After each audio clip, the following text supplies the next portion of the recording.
Hi guys, मैं महेश अग्रवाल और स्वागत करता हूं आपका EIH इंस्टीट्यूशन में। गाइस, EIH इंस्टीट्यूशन में अभी अपन लीनियर अलजेब्रा पढ़ रहे हैं। लीनियर अलजेब्रा के साथ ही अपनी ग्रुप थ्योरी चल रही है। मैंने ग्रुप थ्योरी पर लेक्चर्स डाले हुए हैं और उनके लिए मैंने नीचे डिस्क्रिप्शन में प्लेलिस्ट का लिंक दिया हुआ है। आप उस लिंक पर क्लिक कीजिए ताकि आप ग्रुप थ्योरी तक पहुंच जाए और वहां पर सारे वीडियोस आप देखिए। मैंने ग्रुप थ्योरी पूरी कंप्लीट की है और थोड़े बहुत जो लेक्चर बचे हुए हैं वो लेक्चर पर डे आ रहे हैं। ग्रुप थ्योरी जिस तरह से मेरे रेगुलर एक हर दिन आते हैं लेक्चर, इसी तरह से मेरे पास लीनियर अलजेब्रा के भी हर दिन लेक्चर आपको अपलोड होंगे।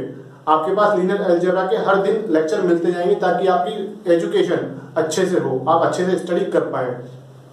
ग्रुप थ्योरी में जिस तरह से मैंने आपको हर एक चीज, छोटी से छोटी चीज समझाई है बिल्कुल डीपली, इसी तरह से लीनियर अलजेब्रा में विद प्रॉब्लम्स, हम बहुत सारे यहाँ पे प्रॉब्लम्स करने वाले, तो विद प्रॉब्लम्स आपको हर एक छोटी से छोटी चीज समझाई जाएगी। तो बढ़ते अपन लेक्चर्स की तरफ, और चैनल को सब्सक्राइब कीजिए और वीडियो को लाइक कीजिए और इसे अपने फ्रेंड्स के साथ भी शेयर कीजिए ताकि उन्हें भी इस चैनल का और इस कोर्स का बेनिफिट मिल सके। तो बढ़ते लेक्चर की तरफ।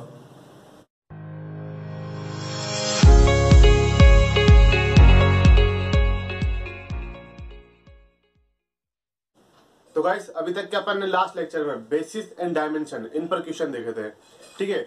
तो अब अपन देखने वाले काउंटिंग पर, counting of subspace, counting of basis. अपने को पर्टिकुलर डायमेंशन दी जाएगी कि भाई मेरा मान लो n डायमेंशन का वेक्टर स्पेस है तो मुझे k डायमेंशन का सबस्पेस चाहिए, तो कितने हो सकते हैं, इस तरह से मेरे को क्वेश्चन दिया जाएगा। तो इस तरह की चीज अपन इसमें देखने वाले हैं।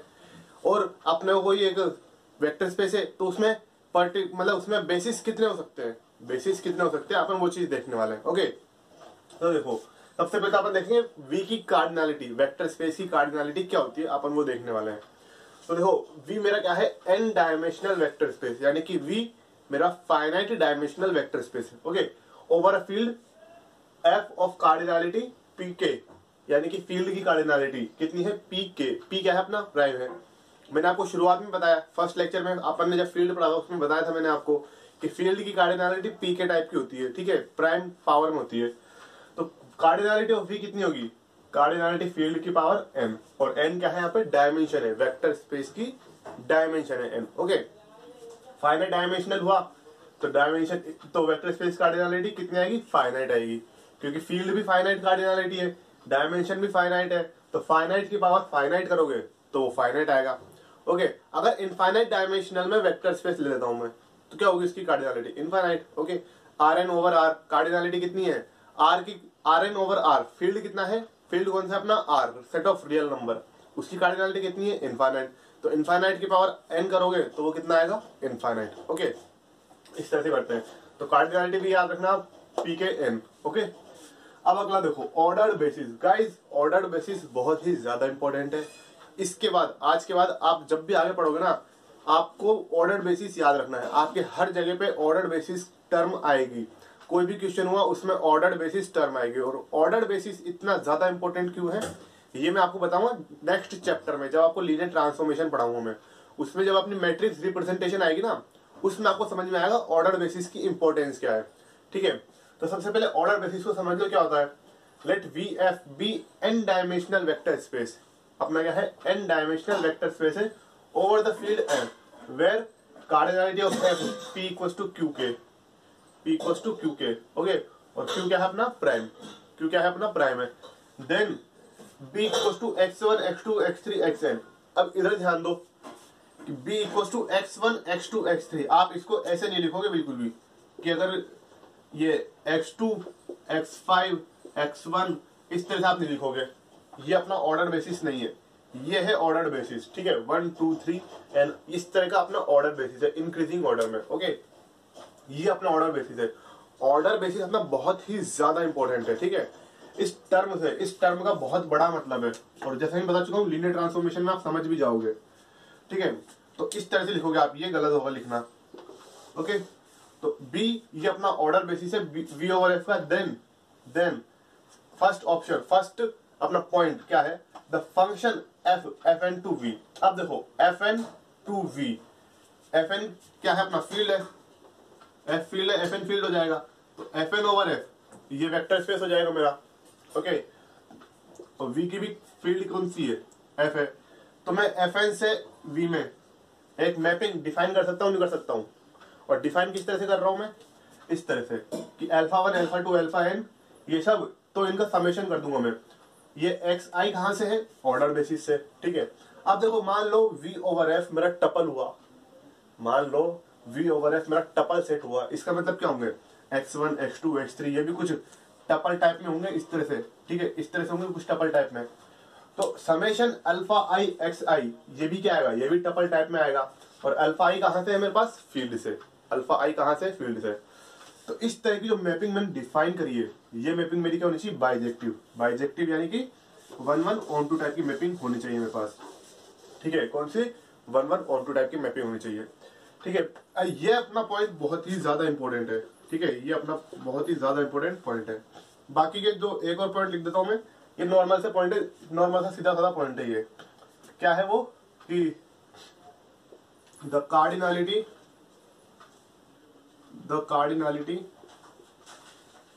of the vector space cannot be the product of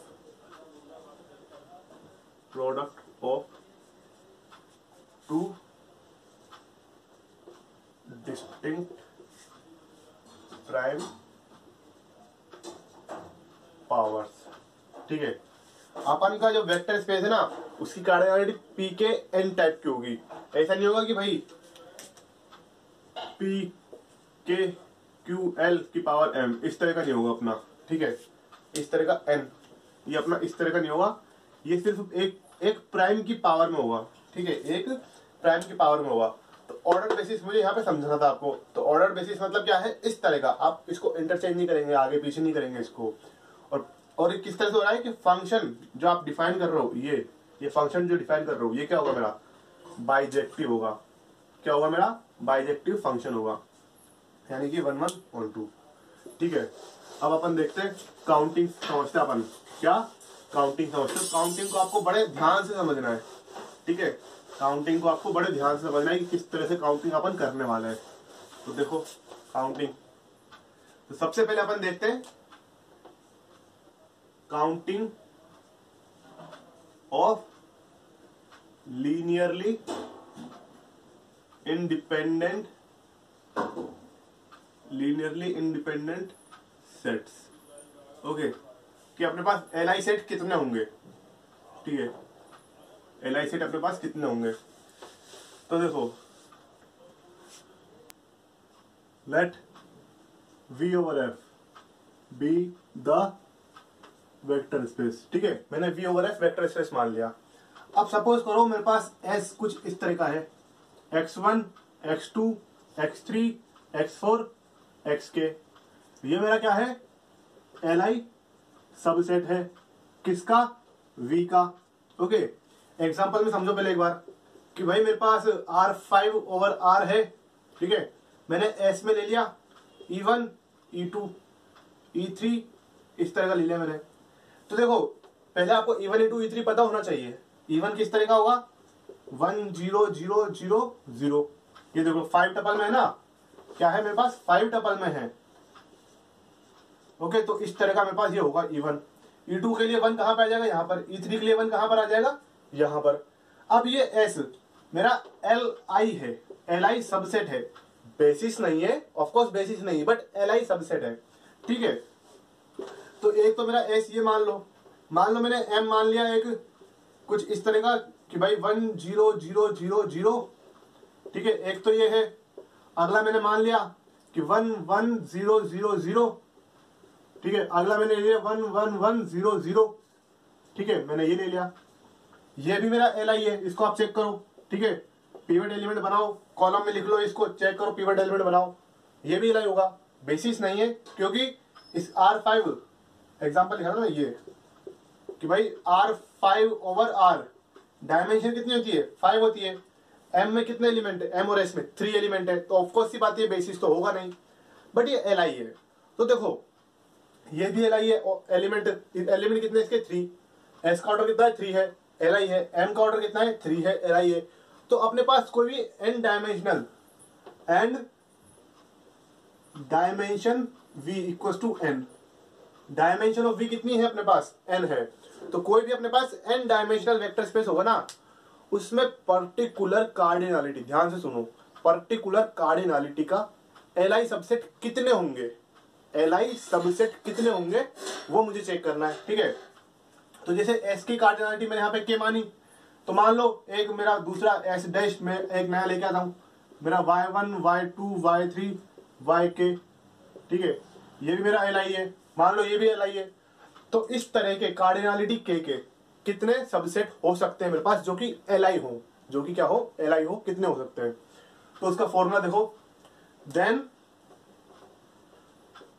number of ordered, ध्यान देना इधर, ordered Li subsets of V of cardinality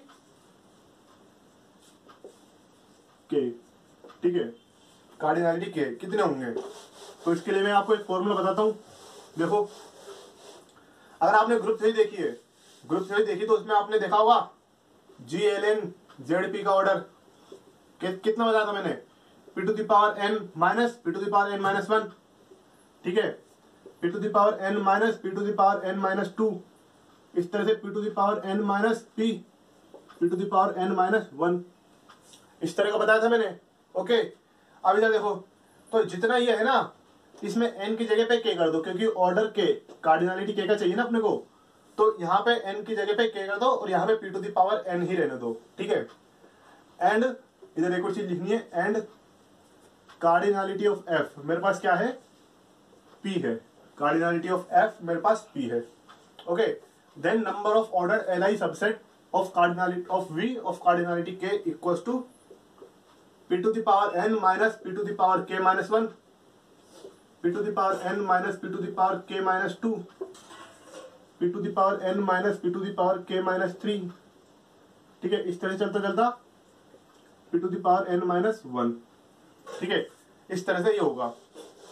okay, तो देखो ये मेरा फॉर्मूला है किसके लिए, ऑर्डर्ड Li सबसेट, क्या, ऑर्डर्ड Li सबसेट, इसके लिए फॉर्मूला मेरे पास, ठीक है। अब अगर मैं अनऑर्डर्ड लूंगा, मैं क्या लूंगा, अनऑर्डर्ड, तो उसके लिए क्या होगा, तो यहां तक सब सेम है, देन नंबर ऑफ अनऑर्डर्ड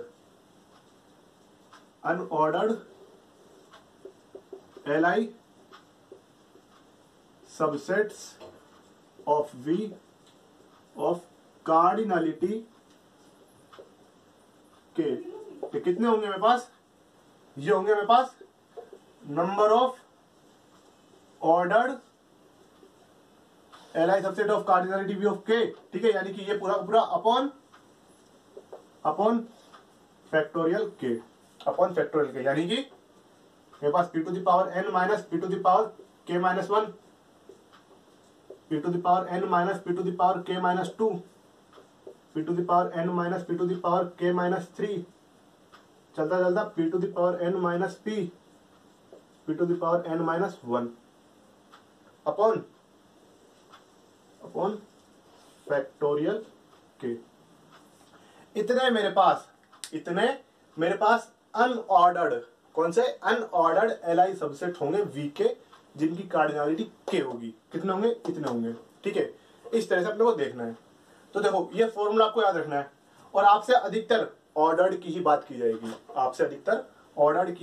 जाएगी, तो देखो आगे देखते हैं, इनके ऊपर कुछ एग्जांपल देख लेते हैं, ठीक है, इनके ऊपर अपन कुछ एक एग्जांपल देख लेते हैं। तो क्या एग्जांपल हो सकता है, एग्जांपल कि भाई मेरे पास V इक्वल्स टू मैंने ले लिया F3 ओवर F, ओके, और F मान लो मैंने ले लिया अपना Z3 मेरा फील्ड बनता है, ठीक है। तो कार्डिनलिटी ऑफ F कितनी है मेरे पास, 3 है, कार्डिनलिटी F 3 है मेरे पास, और डायमेंशन ऑफ V कितनी है मेरे पास, डायमेंशन ऑफ V मेरे पास है 3, आगे बात समझ में। तो अब देखो number of Li order subsets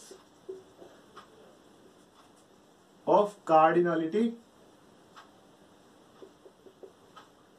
3 कितने होंगे मेरे पास, तो कितने होंगे, Pn यानी कि पी क्यूब, पी की जगह पे पहले फॉर्मूला लिख लेता अपन, चलो पी एन, इसको ये के होगा मेरा, ये मेरा एन होगा, P N minus P K minus 1, P N minus P K minus 2, P N minus P K minus 3, इस तरह चलता था P minus 1, P N minus 1। ठीक है, तो अब मैं आपको एक चीज यहाँ पे बताने वाला हूँ। कौन सी चीज? कि सर यहाँ पे आपने डायरेक्ट पी के माइनस 1 क्यों करा, पावर पी के क्यों नहीं लगाई? देखो, अगर मान लो एक बार पावर ये भी है मेरे पास, एक बार ये ब्रैकेट भी है, तो इसी एग्जांपल को देखो एक बार। पी कितना है मेरे पास?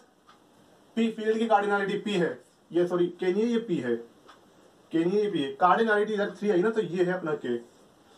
ओके, तो पी कितना अपने पास 3 है, तो देखो पी एन यानी कि 3, एन कितना है मेरे पास 3, माइनस पी 3, के कितना है 3, फिर ब्रैकेट में बाकी का ये सब आ जाएगा। ठीक है, bracket bracket bracket bracket bracket इस तरह से आता जाएगा।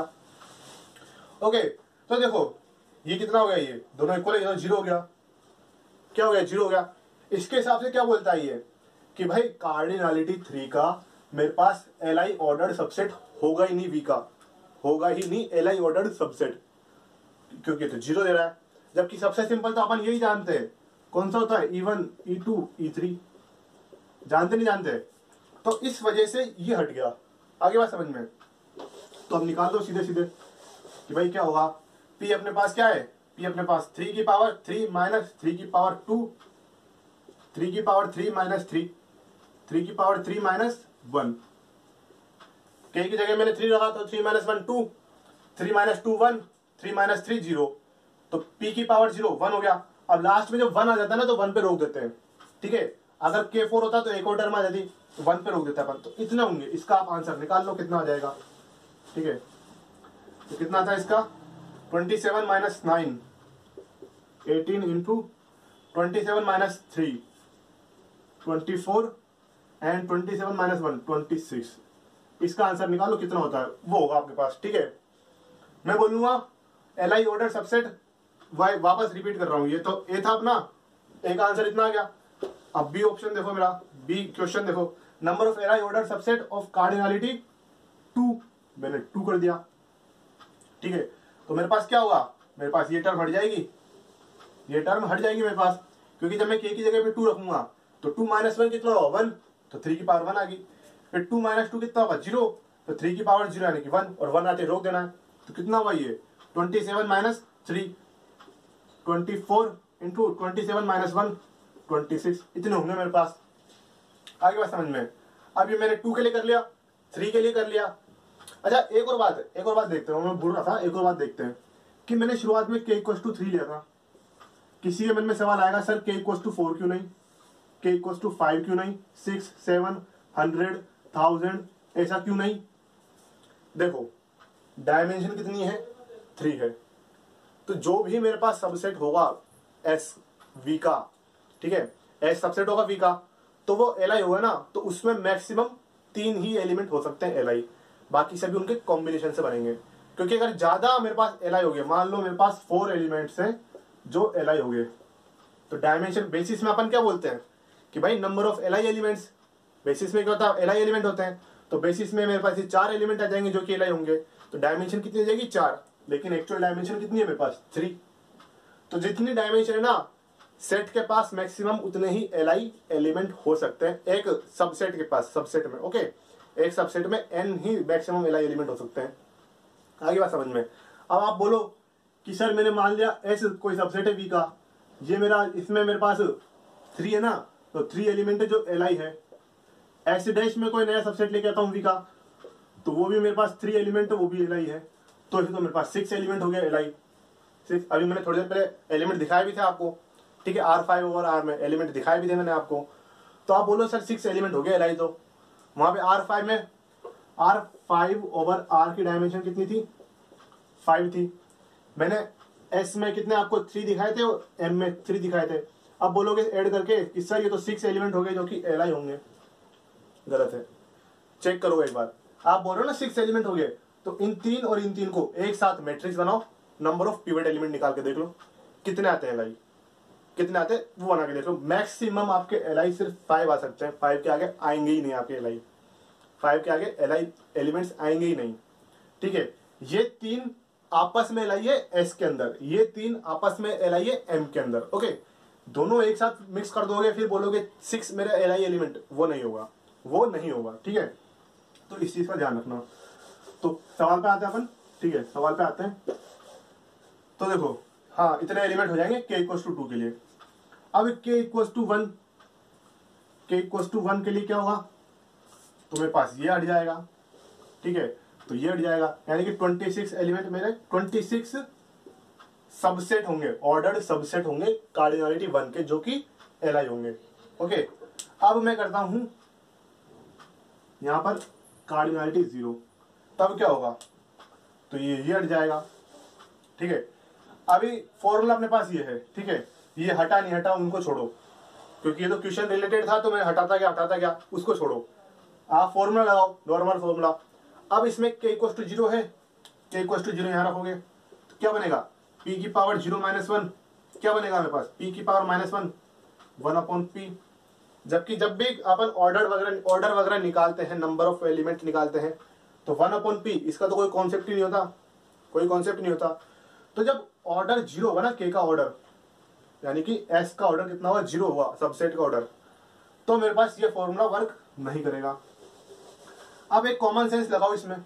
ठीक है, ये फॉर्मूला तो वर्क मेरा करेगा नहीं, तो अब क्या किया जाए। तो सवाल ये आता है, क्या कार्डिनलिटी 0 का मेरे पास एलआई सबसेट मिलेगा ही नहीं क्या, सवाल ये आता है। तो मिलेगा, कौन सा, लेकिन पहले हाँ कौन सा, इस जवाब के लिए आप कॉमन सेंस लगाओ। k इक्वल टू 0, यानी कि एस मान लो मेरा सबसेट था, ये ऑर्डर सबसेट, तो मैं बोल रहा हूँ कार्डिनलिटी एस के है वो 0 है, इसका मतलब कार्डिनलिटी एस 0 है। कौन सा ऐसा सबसेट है या कौन सा ऐसा सेट होता है जिसकी कार्डिनलिटी 0 होती है, ऑब्वियस सी बात है 5 एम्प्टी सेट। कौन सा, एम्प्टी सेट। इसके अलावा कोई और सेट या सबसेट होता है क्या मेरे पास जिसकी कार्डिनलिटी 0 हो, नहीं होता।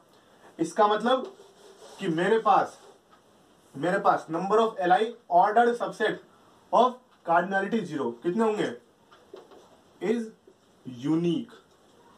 Unique which is empty, null बोल दो, वॉइड बोल दो, which is void subset of V। ठीक है, तो मैं यहां पर मैंने बताया कि कौन सा सबसेट हो सकता है, लेकिन मैं पहले आपको एक थ्योरम बताना भूल गया था। ठीक है, तो वो मैं थ्योरम यहां पे बताता हूं आपको। क्या है थ्योरम, कि let V over F be the vector space, V over F क्या मेरा वेक्टर स्पेस है, then the empty set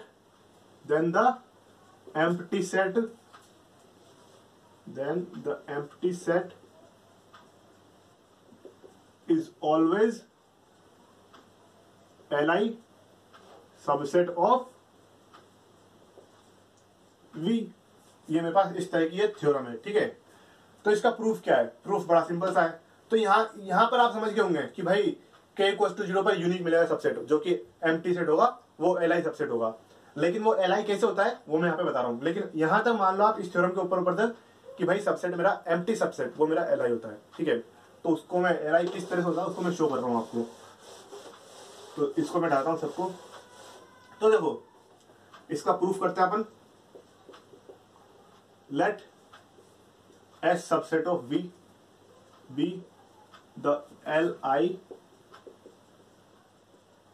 subset of V over F। ठीक है, S मेरा क्या है, V का Li सबसेट है। ठीक है, और जैसा कि मैं पहले बता चुका हूं, क्या बताया मैंने, एंड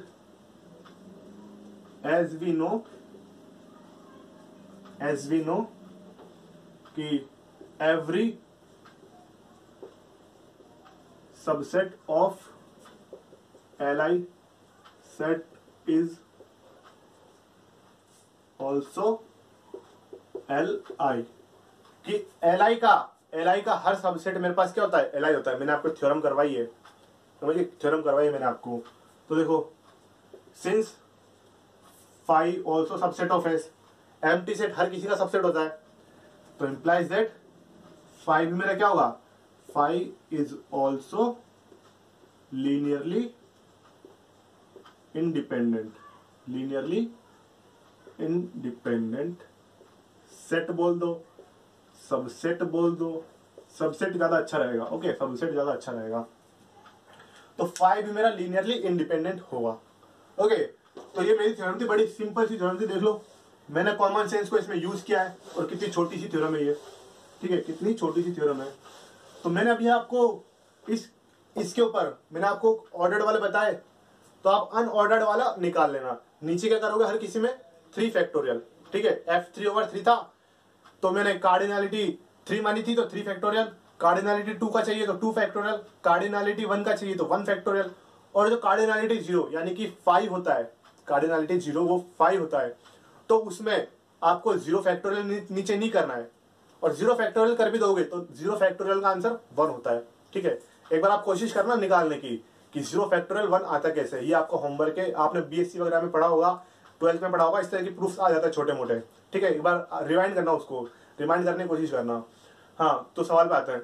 तो जो 0 फैक्टर सॉरी के इक्वल टू 0 यानी कि एम्प्टी सेट, वो मेरा यूनिक ही होगा और वो हमेशा ऑर्डर्ड होगा। एम्प्टी सेट मेरा कभी भी अनऑर्डर्ड नहीं होगा, ओके। तो अब आते हैं अपन इससे भी इंपॉर्टेंट टॉपिक पर, ये भी इंपॉर्टेंट था, आपसे कभी भी पूछा जा सकता है, ठीक है। अब अगला देखो आप, क्या काउंटिंग ऑफ बेसिस, काउंट या फिर हाँ counting of basis of a vector space, कि भाई वेक्टर स्पेस में मेरे पास कितने बेसिस हो सकते हैं, ओके। वेक्टर स्पेस में मेरे पास कितने बेसिस हो सकते हैं, तो देखो late V/F be any vector space of dimension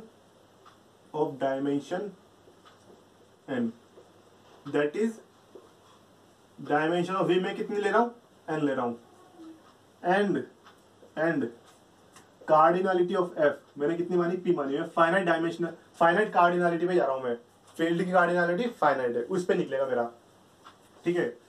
then number of ordered basis.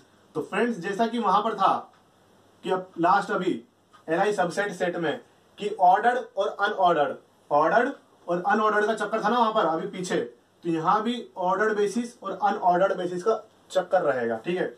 तो मोस्टली आपके पूछा जाएगा ऑर्डर्ड बेसिस, ठीक है। तो ऑर्डर्ड बेसिस कितने होंगे, the number of ordered basis, ठीक है, equal to Pn minus Pn-1। जो अपने पास डाटा है बस वही डाटा यूज करेंगे, क्या है अपने पास, P है और N है, यही डाटा अपने पास। तो देखो Pn minus Pn-1, Pn minus Pn-2, Pn minus Pn-3, Pn minus Pn-4, इस तरह से चलता चलता Pn-1। ये मेरे पास क्या होंगे, ऑर्डर्ड बेसिस, इतने मेरे पास ऑर्डर्ड बेसिस होंगे। एग्जांपल में समझो, जैसे R5/R था ना, ये मैं इनफाइनाइट डायमेंशन, ये सॉरी R की कार्डिनलिटी इनफाइनाइट है, cardinality of F equal to cardinality of R equal to infinite है। इसमें तो इनफाइनाइट है, लेकिन मैं आपको फाइनाइट वाला भी बता रहा हूँ अभी थोड़ी देर में, ठीक है। तो जैसे ये है, तो इसका एक बेसिस कौन सा है, E1, E2, E3, E4, E5, ये अपना क्या है, ऑर्डर्ड बेसिस है, क्या है मेरे पास, ये ऑर्डर्ड बेसिस है। और अगला B1 ले लो, ये B2 ले लो, इसको मैं बना दूं एक तो 1 0 0 0 0, ठीक है, 1 1 0 0 0, 1 1 1 0 0, 1 1 1 1 0, 1 1 1 1 1, ये सभी मेरे टपल में है, ठीक है, सभी के सभी मेरे क्या है, टपल में है। तो बीच में कोमा आप लगाते रहना, कोमा समझ लेना आप, ठीक है। तो ये B2 ये भी मेरा बेसिस होगा। तो इस तरह से मेरे पास कितने बेसिस हो सकते हैं, इस तरह से मेरे पास इतने बेसिस हो सकते हैं, इतने। कार्डिनलिटी F मेरे पास फाइनाइट है, डायमेंशन वो भी फाइनाइट है, ओके, डायमेंशन क्या है, वो भी फाइनाइट है। तो ये ऑर्डर्ड बेसिस था, कितना था, ordered basis. And number of unordered basis, कि भाई कितने होंगे मेरे पास, तो कितने होंगे Pn minus Pn minus 1, Pn minus Pn minus 2, Pn minus Pn minus 3, Pn minus 1 upon Li subset में अपन ने क्या किया था जब अनऑर्डर्ड था, कितना क्या था फैक्टोरियल के, क्योंकि उस टाइम के भी था, ठीक है। अब यहाँ पे अपने पास P है और N है, तो यहाँ पे सिर्फ फैक्टोरियल N आएगा, क्या आएगा फैक्टोरियल N आएगा। तो इतने मेरे पास अनऑर्डर्ड बेसिस होंगे, कितने होंगे इतने, ठीक है। तो मैंने बेसिस देख लिए कि भाई मेरे पास कोई भी वेक्टर स्पेस है तो उसमें ऑर्डर्ड बेसिस कितने होंगे, अनऑर्डर्ड बेसिस कितने होंगे। अब मैं देख रहा हूं मेरे पास एक क्वेश्चन आता है कि भाई मेरे पास कोई वेक्टर स्पेस है, उसकी डायमेंशन n मान लो, फील्ड की कार्डिनलिटी p मान लो, ठीक है। तो मेरे पास एक क्वेश्चन आता है कि भाई बताओ कि मेरे पास डायमेंशन r के मेरे पास कितने सब स्पेस होंगे, ठीक है। डायमेंशन r के कितने सब स्पेस होंगे, तो बेसिस तो देख लिया, ठीक है। तो बेसिस हटा रहा हूं मैं, ये फॉर्मूला आप लिख लो, याद रख लो, ठीक है। तो बेसिस को हटाता हूं मैं, तो डायमेंशन का फॉर्मूला ही बड़ा सिंपल है, एंड इतना तो सब ठीक है, एंड लेट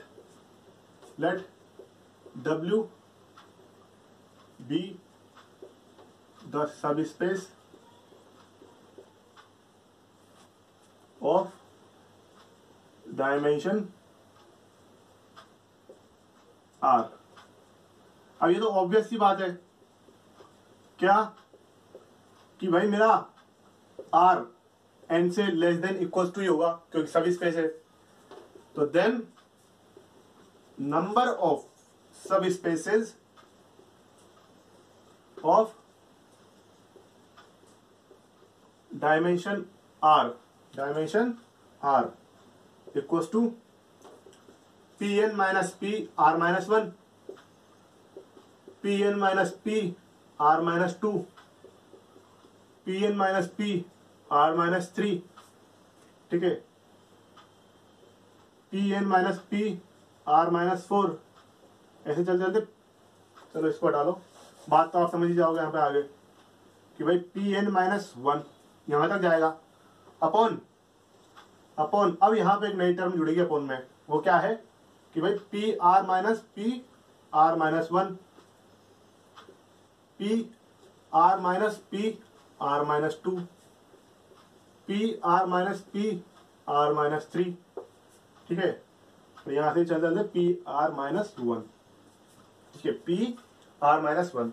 तो इतने मेरे पास डायमेंशन R के क्या होंगे, सब स्पेस होंगे, डायमेंशन R के मेरे पास इतने सब स्पेस होंगे। ओके, तो एग्जांपल से देख लेते हैं अपन, एग्जांपल देख लेते हैं। तो इस तरह के सब स्पेस होंगे, यानी कि जो W है ना, W जिसकी डायमेंशन R है, तो W मेरे पास इतने हो सकते हैं, इतने सारे सब स्पेस हो सकते हैं मेरे पास, ठीक है। तो एग्जांपल ले लेते हैं कोई भी, लास्ट एग्जांपल ले लो भले, लास्ट एग्जांपल, या फिर करना चाहो तो example let dimension V equal to R ले लो, 5 ले लो, ठीक है। F इक्वल टू Z3 ले लो, implies that cardinality of F कितनी है मेरे पास 3।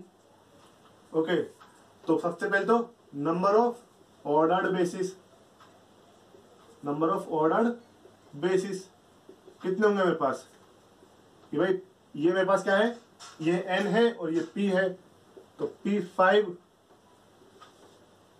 3 की पावर 5 माइनस 3 की पावर 4, 3 की पावर 5 माइनस 3 की power 3, 3 5 minus 3 square, 3 5 minus 3, 3 5 minus 1, इतने मेरे पास ऑर्डर्ड बेसिस होंगे। ओके, और अनऑर्डर्ड की बात करूं,